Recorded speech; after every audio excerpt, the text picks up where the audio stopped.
हमने ये A4 वाली शीट तो बहुत यूज करी हुई है। अब इस शीट को A4 ही क्यों बोलते हैं? तो A4 अगर ये है तो A3 क्या है? A3 कैसे छोटी होगी और A2 तो और छोटी होगी, बट ऐसा नहीं है। इसके पीछे भी मैथ्स है। जो हमारी जो ये A4 वाली शीट होती है ना, तो सबसे पहले हम इसको ना वर्टिकल देखते हैं ऐसे, ठीक है। मतलब ये आपकी लेंथ है, ये ब्रेथ है। जो हम बड़े वाले हिस्से को लेंथ मानते हैं और इस छोटे वाले हिस्से को हम ब्रेथ मानते हैं, ठीक है। तो अगर मैं यहाँ पे A4 शीट बनाऊं, तो सपोज मैं ये आपकी A4 शीट है, suppose this is your A4 sheet, और अगर मैं मिलीमीटर में इसकी डायमेंशन देखूं तो ये वाली डायमेंशन इसकी 210 होती है और ये होती है 297, ठीक है।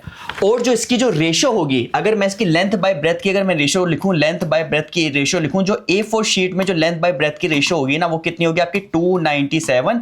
मतलब कि जो बड़ा वाला हिस्सा हम शीट को ऐसे देखेंगे, ऐसे नहीं देखेंगे, बड़ा वाला हिस्से की जो लेंथ होगी वो 297 और ये 210।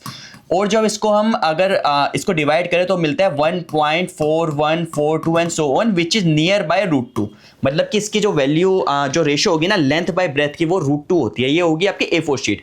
अब A3 शीट क्या होती है? देखो, अगर मान लो मैं इसका जो छोटा वाला जो ब्रेथ वाला पार्ट है ना, ब्रेथ से अगर मैं इसको यहाँ पे डबल कर दूं, 210 इधर है, अगर मैं 210 इधर करके ये एक बड़ी शीट बना दूं, इसको ऐसे पलट के, तो 210 हो गया, 210 ये हो गया। ये पूरी की पूरी जो शीट होगी ना, ये पूरी शीट आपकी A3 बन जाएगी, ठीक है। अब इसके अंदर लेंथ क्या होगी, जो मैंने बोला था, इसको हम ऐसे देखेंगे वर्टिकल। ये तो भी हॉरिजॉन्टल दिख रही है, इसको हम वर्टिकल जब ऐसे करके देखेंगे, क्योंकि लेंथ हमें लंबी वाली लेनी है। तो लेंथ क्या बन जाएगी? 210 प्लस 210, तो ये आपकी लेंथ बन जाएगी इसकी 420, ठीक है। तो इसमें A3 में जो लेंथ बाय ब्रेथ की रेशो क्या होगी? लेंथ आपकी ये 420 बन गई, तो लेंथ आपकी 420 बन गई, डिवाइड बाय, और ब्रेथ कितनी? 297, ठीक है।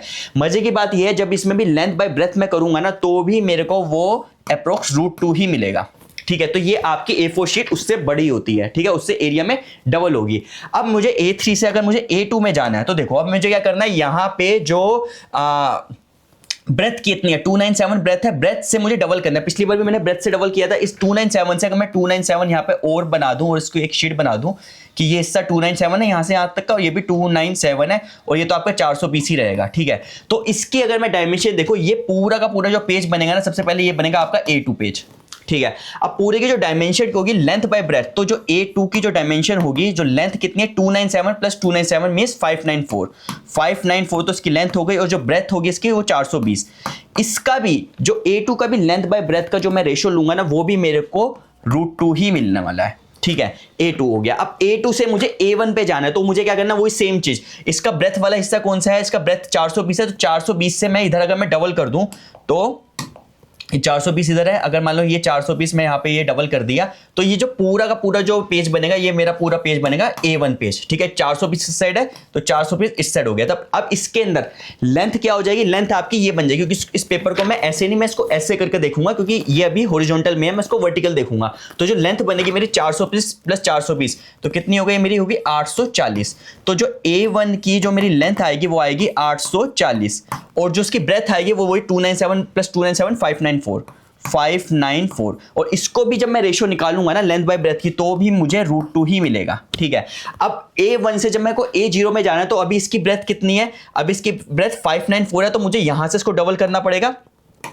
तो ये 594 इसकी ब्रेथ है, मैं 594 से यहां पे और मैं इसको ऐसे अगर कर दूं, तो दिस इज योर 594, ये ऐड करूंगा तो ये भी मान लो 594 आ गई आपकी, और ब्रेथ आपकी 840 आएगी। तो जो A0 की जो लेंथ बाय ब्रेथ होगी, जो लेंथ कितनी हो गई आपकी इसकी? 594 प्लस 594 मींस 1188 डिवाइड बाय 840। और जब मैं इसमें भी लेंथ बाय ब्रेथ की इसकी जब मैं रेशो निकालूंगा लेंथ बाय ब्रेथ की, वो भी मेरे को अप्रोक्सीमेटली √2 ही मिलेगी। इसका मतलब कि जब भी मेरे को A4 से A3 में जाना है, तो मुझे क्या करना है? उसकी ब्रेथ से डबल करना है, ठीक है। अब जैसे मान लो ये मेरी A4 शीट है, अब मुझे A4 से A5 में जाना है, तो क्या करना है? यहाँ पे वो उल्टा करना है। जो ये लेंथ वाला जो लंबे वाला हिस्सा है ना, इसको मुझे यहाँ पर ऐसे फोल्ड कर देना है। इसको मैं अगर ऐसे फोल्ड कर दूंगा, तो ये मेरी ये बन गई A5 शीट। अब मेरी A5 से मुझे A6 में जाना है, तो इसको मैं ऐसे नहीं, इसको पहले मैं ऐसे करूंगा, ये वर्टिकली। अब यहाँ से मैं इसको ऐसे कर दूंगा, तो ये मेरी बन गई A5 शीट, ये मेरी A5। अब मुझे A5 से A6 में जाना है, तो उसको पहले ऐसे करूंगा लंबे वर्टिकली, और इसको मैं ऐसे फोल्ड करता रहूंगा। ऐसे मुझे आगे की डायमेंशन मिलती रहेगी।